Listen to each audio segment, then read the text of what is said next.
सनी भाई 15 वाजिब। हालांकि मुझे याद है जिस दिन 15 चुने गए थे मैंने आपके साथ शो किया था, उसमें अश्विन नहीं थे। मैंने आपसे पूछा अश्विन, आपने कहा था चुप कर जाओ, अब जो है वो है। बिल्कुल। लेकिन अब अश्विन आ गए, तो ये अच्छी बात है ना, क्योंकि आपके पास दो ऐसे बॉलर थे, अक्षर पटेल और रविंद्र जडेजा, एक समान थे जी। अब थोड़ी सी वैरायटी भी आ गई, अनुभव भी आ गया, एक्सपीरियंस भी आ गया और क्वालिटी भी आ गई है। ऐसा नहीं कि अक्षर पटेल जाने से क्वालिटी नीचे आ गई, बिल्कुल सेम क्वालिटी है, शायद थोड़ी ऊपर अनुभव की वजह से थोड़ी ऊपर। तो मुझे लगता है कि आप किस टीम के साथ खेलेंगे, कैसी पिच पर खेलेंगे, कैसे ग्राउंड पर खेलेंगे, उस दिन क्या हवा चल रही है, उस हिसाब से आप शायद कुलदीप को ले लेंगे या अश्विन को ले लेंगे। तो अगर मैं इसी मैच की बात करूं, क्योंकि चेन्नई में आप खेल रहे हैं जहां पर सनी भाई शायद एक ड्राई विकेट हो सकता है, अगर धूप रहे, ड्राई विकेट का मतलब है कि शायद गेंद स्पिनर को मदद मिले। तो यहां पर ऑस्ट्रेलिया के पास लेफ्ट हैंडर्स भी हैं और शायद बॉल ग्रिप करे। आपकी 11 क्या हो सकती है? मेरे 11 तो है, देखिए रोहित शर्मा, शुभमन गिल, विराट कोहली, 4 पर श्रेयस अय्यर, 5 पर केएल राहुल, 6 पर हार्दिक पांड्या, 7 रविंद्र जडेजा, 8 चेन्नई है और थोड़ी ड्राई विकेट होगी रविचंद्रन अश्विन, 9 पे मैं मोहम्मद शामी को खिलाऊंगा, 10 पे मैं शायद शार्दुल ठाकुर को खिलाऊंगा और 11 पे जसप्रीत बुमराह। मतलब कुलदीप यादव आप पहले मैच में शायद नहीं खिला, पहले मैच में नहीं। तो सनी भाई की 11 में 2 स्पिनर्स हैं, रविंद्र जडेजा है उस टीम में, रविचंद्रन अश्विन है उसमें, कुलदीप यादव वो कह रहे हैं शायद पहले मैच में नहीं, लेकिन आपने शार्दुल को रखा, मोहम्मद शमी को रखा और बुमराह को रखा। यानी कि जो भारत को एक दिक्कत थी कि 8 नंबर तक बैटिंग करनी है, यहां वर्चुअली आपके पास 9 नंबर तक बैटिंग हो जाती है अगर आप अश्विन और शार्दुल को भी देखें। लेकिन श्रेयस अय्यर ने भी वो जगह छीनी है, क्योंकि एक वक्त ईशान किशन आगे थे, फिर सूर्य कुमार यादव ने भी रन बनाए थे और कुछ लोग मानते हैं कि सूर्य कुमार को आप एक्स फैक्टर के तौर पर देखें, लेकिन श्रेयस अय्यर शायद आपको कंसिस्टेंसी देते हैं क्योंकि वो सेंचुरी मारते हैं। जी देखिए 50 ओवर के मैच में जो बंदा सेंचुरी करता है वो आप उनको टीम में खिलाएंगे। आपको हाँ जरूर चाहिए, एक एक्स फैक्टर चाहिए, पर अगर आपके पास ऐसी सिचुएशन है कि पहले 3 विकेटें फटाफट निकल गई, जैसे कि 2019 में हुआ था सेमीफाइनल में, उसके पहले भी हमेशा आपकी जो पहले टॉप 3 जाती थी तो उसके बाद में थोड़ी सी दिक्कतें खड़ी होती थी। आपके पास ऐसे 2 खिलाड़ी होने चाहिए जैसे कि राहुल और श्रेयस अय्यर, वो पारी को संभाल कर बड़े रन बना सकते हैं। दोनों एक्सेलरेट भी कर सकते हैं, दोनों के पास अलग अलग गियर्स हैं जो गियर की आपको जरूरत होती है। सनी भाई अच्छा, टॉप 3 शिखर धवन के पास भी बहुत तजुर्बा था, लेकिन शुभमन गिल जिस तरह से आए हैं उस जाहिर तौर पर हो सकता है ये वर्ल्ड कप उनका हो। रोहित शर्मा, शुभमन गिल, विराट कोहली, भारत की वही ताकत टॉप 3। डर ये होता है कि कहीं यार ये कमजोरी ना हो जाए, क्योंकि इनके बाद 4, 5, 6 से बहुत उम्मीद की जाती है। तो आपके लिहाज से इंपॉर्टेंट क्या है, 1, 2, 3 या फिर 4, 5, 6?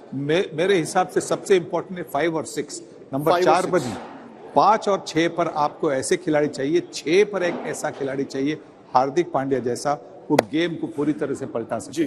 मतलब उसको अगर 8 ओवर 10 ओवर मिले तो 8-10 ओवर में वो खुद 61 रन बनाए और उसके साथ और 30 रन करके, मतलब 90 रन आखिर के 8-10 ओवर में 90 रन, कम से कम 90 रन करने वाला आपके पास एक नंबर 6 का खिलाड़ी चाहिए। सनी भाई 2011 से ऑब्वियसली कंपैरिजंस होंगे, बिकॉज 2011 में हम जीते भी थे और 2011 हिंदुस्तान में ही था। आज इंडिया में है 10 वेन्यूज हैं, इंडिया को 9 मैच खेलने हैं, 9 अलग अलग वेन्यूज। एक तो ट्रैवल बहुत करना पड़ेगा, लेकिन मैं कुछ खिलाड़ियों से इस टीम के सचिन तेंदुलकर वाला रोल कौन आपको लगता है करेंगे?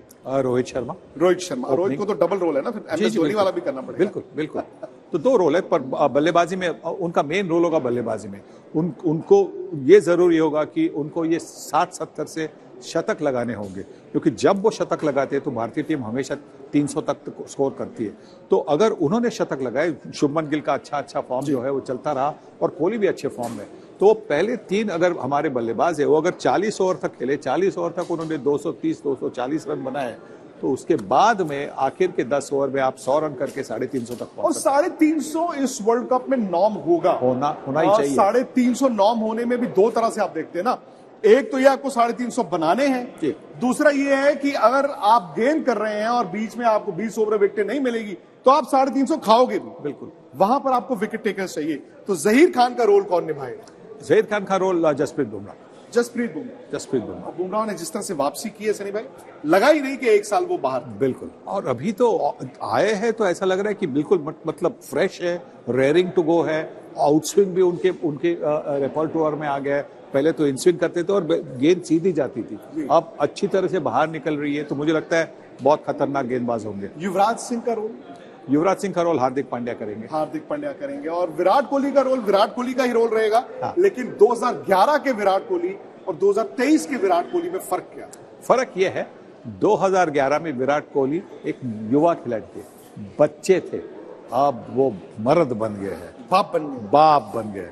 एक्चुअली बाप बन गए हैं। और विराट के लिए भी कहीं ना कहीं सनी भाई ये मानना होगा कि उनकी कप्तानी में जो 2019 में भारत नहीं जीत पाया, हालांकि आज रोहित कप्तान है, पर दिल में वो टीस तो रह जाती है। हाँ। कि यार भारत इतनी पास आके वर्ल्ड कप नहीं जीत पाया। जी बिल्कुल। और देखिए वो एक विनर है, मतलब वो चाहते हैं कि उनकी टीम जीते, तो मुझे लगता है कि वो और ज्यादा कोशिश करेंगे जी। और मुझे लगता है कि ये टीम एक ऐसी टीम है जो रोहित शर्मा ने 2011 में टीम में नहीं थे, 14 में भी नहीं थे, तो उनके लिए खास करके कोई परफॉर्मेंस कर सकती है कि वो कहेंगे कि ये हमारे कप्तान के लिए हम ये ट्रॉफी जीतेंगे। अच्छा, रविचंद्रन अश्विन है। रविचंद्रन अश्विन को शायद वो रोल प्ले करना होगा जो हमारे वर्ल्ड चैंपियन और आज तक के ही क्रिकेट एक्सपर्ट हरभजन सिंह ने भी किया। बिल्कुल, बल्लेबाजी में भी, बॉलिंग में भी, और जिस तरह से हमने ऑस्ट्रेलिया के खिलाफ उनको गेंदबाजी करते देखा है, ऐसा लगा कि उन्होंने और भी कुछ सीखा। मतलब थोड़ी सी लूप भी आ रही, वो कैरम बॉल तो बहुत अच्छी डाल रहे, रिवर्स कैरम भी डालना शुरू कर दिया। तो अब देखिए जी, कप्तान साहब और शायद इंडिया के बैट्समैन नंबर 1, वर्ल्ड कप इतने 100 किसी ने नहीं बनाए, तजुर्बा इतना ज्यादा, बस थोड़ा सा ये है कि 100 आना बड़ी देर से ड्यू है। शायद वर्ल्ड कप के लिए सारे 100 उन्होंने रोक के रखे रोहित ने। हाँ बिल्कुल। देखिए और राजकोट में जिस तरह से उन्होंने बल्लेबाजी की, 80 के ऊपर रन बनाए, फिर आउट हो गए, पर फिर भी उससे दिखाई दिया कि उनका फॉर्म अच्छा है। हाँ, थोड़ी सी चिंता जरूर थी कि उसके पहले वाले मैचेस में उन्होंने ज्यादा रन नहीं बनाए थे, 20-30 रन कर रहे थे, पर जब उन्होंने 80 रन बनाए थे उससे सबको मतलब दिल में थोड़ी सी शांति होगी कि अब वो अच्छी टेक्निक दिखा रहे हैं। आपको कुछ चेंज दिखा है रोहित की बैटिंग में एशिया कप और ये ऑस्ट्रेलिया के मैचेस में? देखिए, मुझे तो उनकी फुटवर्क और ज्यादा इंप्रूव होगी। शुरुआत में ऐसा लग रहा था कि उनका पैर आगे नहीं जा रहा था, पर जिस तरह से उन्होंने, जब मिचेल स्टार्क भी गेंदबाजी करना है, तो जिस तरह से उन्होंने थोड़ा सा ओपन करके जिस तरह से शॉट खेले, तो मुझे लगता है कि उनकी टेक्निक ठीक होगी। तो लेफ्ट आर्म पेसर्स ने उनको परेशान किया, भले वो अफरीदी हो, ट्रेंट बोल्ट हो या मिचेल स्टार्क हो, तो आप अगर जैसे क्रीज पर खड़े ही हैं, तो आपकी रिकमेंडेशन क्या होगी उनको, किस तरह के स्टांस से? थोड़ा सा ओपन करे जो वो कर रहे हैं, पर और थोड़ा सा अगर ओपन करे, सिर्फ ये पैर अगर थोड़ा सा बाहर रखेंगे तो फिर खेलने के लिए ये शोल्डर वैसा ही रहेगा, सिर्फ ये पैर थोड़ा सा ओपन हो जाएगा, शोल्डर आप साइड ऑन रहेंगे, बस ऐसे रहेंगे, बस थोड़ा सा। तमाम खबरों को देखने के लिए, पढ़ने के लिए aajtak.in पर जरूर जाएं, और अब आप आज तक के ऐप को भी डाउनलोड कर सकते हैं। डाउनलोड करें आज तक मोबाइल ऐप।